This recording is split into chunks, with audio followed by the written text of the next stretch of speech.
সব কিছুর মোটামুটি একটা সমাপতন ঘটেছে স্মৃতি মান্ধানা এবং পলাশ মুচ্ছলের উভয়ের তরফ থেকে, যে বিয়ে আর আমরা করছি না সেটা জানিয়ে দেওয়া হয়েছে। এখন প্রশ্ন, আপনারা পডকাস্ট সিটিভিএনের যদি দেখেন, একদম স্পেসিফিক এই বিষয়ে পডকাস্ট করেছিলাম, প্রচুর মানুষ দেখেও ফেলেছেন আশা করি, কারণ গত দুদিন ধরে, যেদিন তারা অ্যানাউন্স করেছেন সেদিনই সন্ধ্যাবেলায় সংখ্যাতাত্ত্বিকভাবে তাদের ম্যাচিং, এবং গতকাল বোধহয় পরেরটা আপলোড হয়েছে রাশিগতভাবে তাদের ম্যাচিং। সুতরাং সেখানে শুনে নেবেন। কিন্তু বিষয়টা হচ্ছে এই যে মাই সোলমেট যেটাকে মোটামুটিভাবে চেষ্টা করছে যে খুঁজে নিন তাকে যে বোঝে আপনাকে, তা পলাশ আর স্মৃতি তো একে অপরকে খুঁজে নিয়েছিল, শুধু খোঁজ করেনি, খুঁজে নিয়ে মনে হয়েছিল যে বোধহয় বোঝাপড়াটা ঠিকই আছে, তবেই না বিয়ের সামগ্রিক কাজকর্ম হয়ে কেবলমাত্র বিবাহটা বাকি ছিল, তবে তো এতদূর পৌঁছেছিল। ভগবানের অশেষ কৃপা, দুটো মানুষকে পরবর্তী জীবনে গিয়ে একটা দুঃসহ সমস্যার মুখে পড়তে হয়নি। তার কারণ তারা প্রাথমিকভাবে নিজেদের মধ্যে যে ভাব ভালোবাসার আদান প্রদানটা করেছিল, যেখান থেকে তাদের মনে হয়েছিল তারা একে অপরকে বোধহয় বুঝতে পারছে, কিন্তু মালা বদলের আগেই দেখা গেল যে যেটা তারা বুঝেছিল সেই বোঝাটা সঠিক হয়নি। তবু ভালো, সেটা আমার মতে মালা বদলের আগেই তারা বুঝেছে উভয়ের জীবন ভবিষ্যতে নিজের মতো করে সুন্দর হয়ে চলুক। নিশ্চয়ই কোনো আলটিমেট বোঝাপড়ার মানুষকে তারা নিশ্চয়ই জীবনে পাবেন, এই আশা রাখি। তবে বোঝাপড়ার জন্য দেখুন, তারা তো এত দিগ্গজ মানুষ। আমি দিদি এই ম্যাটারটা, তাদের বিয়েটা আটকে যাওয়ার পরেই আমি আমার মাই সোলমেট টিমকে বলেছিলাম যে তোমরা একটা নিজেদের মতো টাইমিং লাগাও, দুজনের ডেট অফ বার্থ তো আছে আর বার্থ প্লেসও আছে, নিজেদের মতো একটা র্যান্ডাম টাইমিং লাগাও। আমরা সেখান থেকে মাই সোলমেট বেসিসে দেখো যা আমি পাচ্ছি দুজনের ডেট অফ বার্থ টাইমিং ছাড়াই, তাতে আমার তো মনে হচ্ছে মাই সোলমেটে যদি এই হরোস্কোপিক ম্যাচিংটা যায়, তাতে এলিমেন্টারি ম্যাচিং আমরা পাবো না টাইম না পেলে, কিন্তু ওই 30 নম্বর বাদ দিলেও 70 নম্বরের মধ্যে খুব বেশি হলে আমার ধারণা 20-25 নাম্বার 30 নাম্বার ম্যাচিং হবে। সুতরাং এলিমেন্টারি ম্যাচিং হলেও সেটা হয়তো পাস মার্কের দিকে যাবে না, একদম মিডিওকার বা লো মিডিওকার হয়তো একটা রিফ্লেকশন আসবে। তা আমার যারা আছেন মাই সোলমেট টিমে তারা বললো, কৌশিকদা মুশকিল হচ্ছে যে আমাদেরটা তো এত স্ট্রং আপনি বানিয়ে রেখেছেন যে পার্সোনাল আধার বা প্যান কার্ড না হলে রেজিস্ট্রেশনটাই হবে না। আমি বললাম হ্যাঁ ঠিকই তো, সত্যিই তো। তা না তো আমি এটা মানে আমি এবং আমার টিম দেখতে চাইছিলাম যে তাদের এই ঘোষণার আগেই যে হ্যাঁ, যে মাই সোলমেটের আঙ্গিকে এদের দুজনের ম্যাচ কি দেখাচ্ছে। টাইমিংটা পেলে একদম পিন পয়েন্টিং দেখা যেত। টাইমিং ছাড়াও আমি র্যান্ডাম টাইমিং দিতেই বলেছিলাম এক কারণে, সেক্ষেত্রে এলিমেন্টারি ম্যাচিংটা আমরা পেতাম না, যেটা ভেরি ভাইটাল। কিন্তু বাদবাকি 4টে প্যারামিটারের ম্যাচিং আমরা পেয়ে যাব উইদাউট টাইমিং। রাশির ম্যাচিং পেয়ে যাব, মোটামুটি একটা অষ্টকূটের ম্যাচিং পেয়ে যাব, মঙ্গল দোষের কম বেশি ম্যাচিং পেয়ে যাব, এবং অবশ্যই নিউমেরিক্যাল ম্যাচিং টোটাল পাব। যার ফলে দেখার একটা চেষ্টা করছিলাম, আমার মনে হচ্ছিল এটা আলটিমেট বোঝাপড়া হচ্ছে না। সুতরাং স্মৃতি কিংবা পলাশ উভয়কে খুঁজে পেয়েছে, কিন্তু এই খুঁজে পাওয়াটা যা চাইছি তা পাচ্ছি না। এবং সেই মতো করেই সিটিভিএন পডকাস্ট, প্রথম পডকাস্ট আমি করেছি সিটিভিএনের তরফ থেকে, এবং এই দুই সেলিব্রিটি মানুষেরই যে জীবনে ঝঞ্ঝাটা চলছিল তাদের নিয়েই এক্সপ্লেন করেছি, কারণ আমি আর তো ঢেকি স্বর্গে গেলেও ধান মানে। সুতরাং আমি জ্যোতিষশাস্ত্রী এবং সংখ্যাতত্ত্ববিদ, আমার ওটাই কাজ। আমি ওই অ্যাসপেক্টেই দেখেছি, নো গসিপ, নাথিং এলস। হলে ভালো মন্দ জানি না, আমরা যখন পডকাস্ট শ্যুট করেছি তখনও তারা ঘোষণা করেনি যে আমরা বিয়েতে যাচ্ছি না, যার ফলে আমরা বলেই রেখেছিলাম যে হবে কি হবে না জানি না। তবে নাম্বার 4 পলাশ 22 মে জন্ম, এবং স্মৃতি মান্ধানা 18 জুলাই জন্ম।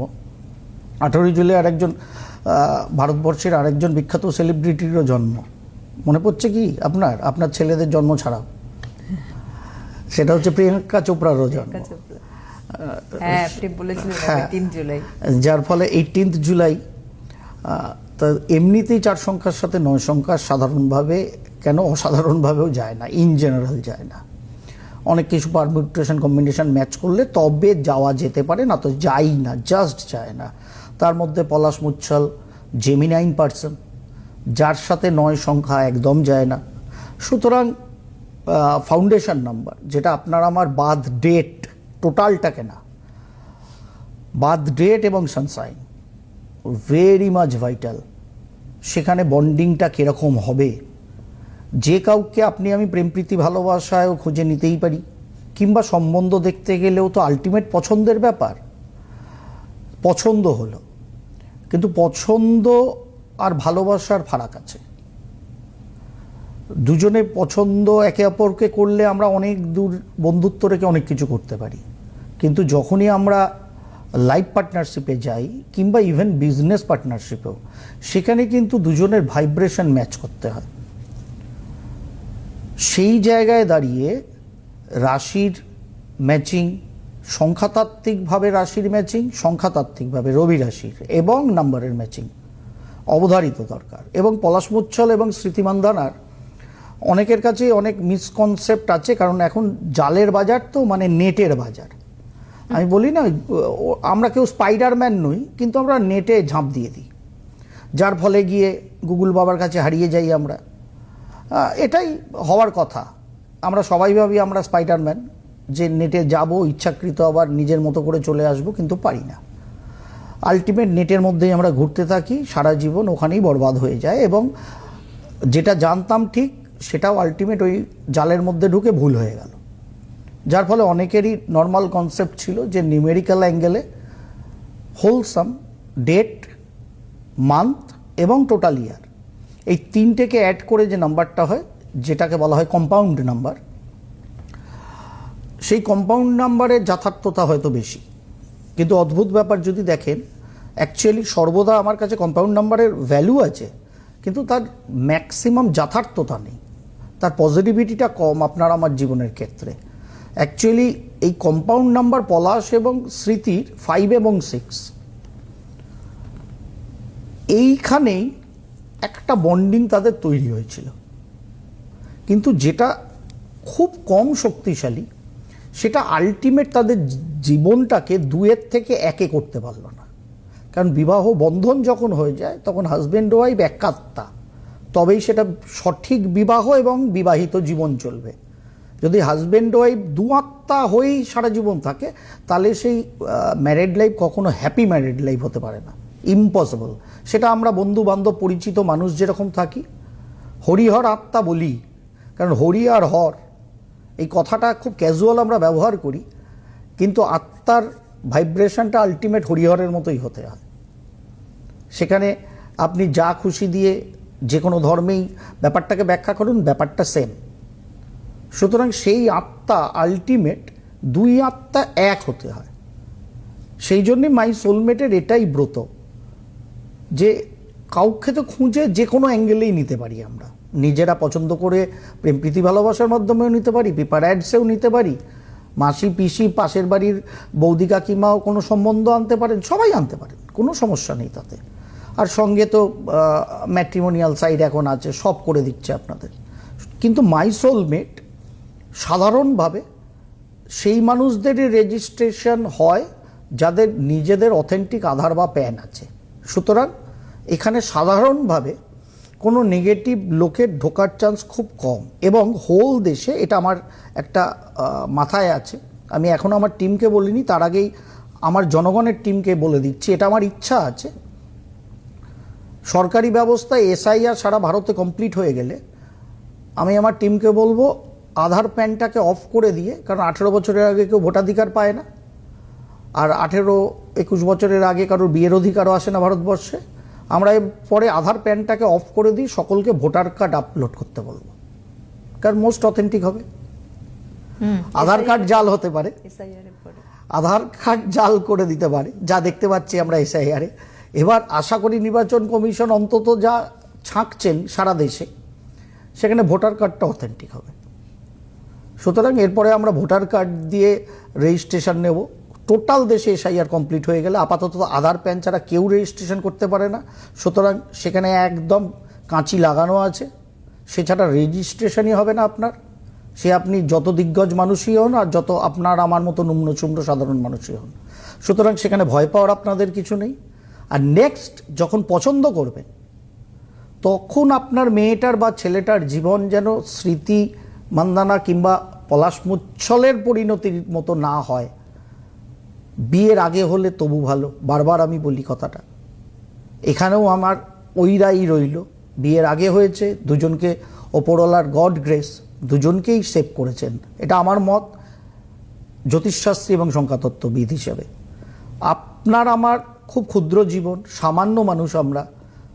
অনেক কষ্ট করে বাবা মা কিংবা দাদা ভাইয়েরা বাড়ির মেয়ের কিংবা ছেলের বিয়ে দেন, এবং নিজের রোজগারও অনেক মেয়ে এখন বিয়ে করে সেই সক্ষমতা তার পরিবারে না থাকার ফলে। সেই চাকরি বাকরি করে টাকা জমিয়ে ধার দেনা করে নিজে বিবাহ বন্ধনে আবদ্ধ হয়। সুতরাং আজকের পরিস্থিতিতে শুধু অর্থ খরচ না, আমরা যা খুশি করতে পারি, কিন্তু পরিবেশ পরিস্থিতিটার ভারসাম্য রাখতে গেলে একটা সুস্থ বৈবাহিক দাম্পত্য দরকার। আর সেখানে কেবল পছন্দ না, যখনই মাই সোলমেটে ঢুকছেন, যে ছেলেটাকে যে মেয়েটাকে দেখছেন, জেনুইনিটি তাদের আছে, অন্তত আধার প্যান অনুযায়ী আছে। বাদ বাকিটা আপনাদের সার্চ করতে হবে যখন আপনারা সম্বন্ধে যুক্ত হবেন। এই ব্যাপারে কনফার্ম থাকুন। সুতরাং পরিচয় নিয়ে সাধারণভাবে কোনো হ্যাজার্ড নেই, সাধারণভাবে, কারণ অসাধারণ মানুষ তো আছেন এই পৃথিবীর বুকে, তারা কিছু অন্যভাবে প্রসেস করতে পারেন কিনা আমরা জানি না, কিন্তু সাধারণভাবে নেই। এবং জ্যোতিষশাস্ত্র সংখ্যাতত্ত্ব আপনাদের জন্য আছে, ফ্রি অফ কস্টে আছে। আপনি পেড সার্ভিসে গেলে যখনই কাউকে পছন্দ করছেন, সত্যি আপনার ছেলেটা বা মেয়েটা তার পার্টনারকে প্রকৃতপক্ষে বুঝবে কিনা, এবং আপনার ছেলেটা মেয়েটাকেও সেই পার্টনাররা বুঝবে কিনা, তার জন্য 5 প্রকারের জ্যোতিষ সংখ্যাতাত্ত্বিক ম্যাচিং আছে। সুতরাং এইটাকে দিয়ে আমরা আমাদের পরিবারের ছেলে মেয়ে যার জন্য বিয়ে দিতে যাই, তার স্মৃতিটা যেন ভবিষ্যতে সর্বদা সুখের হয়, এটাই তো চাইব।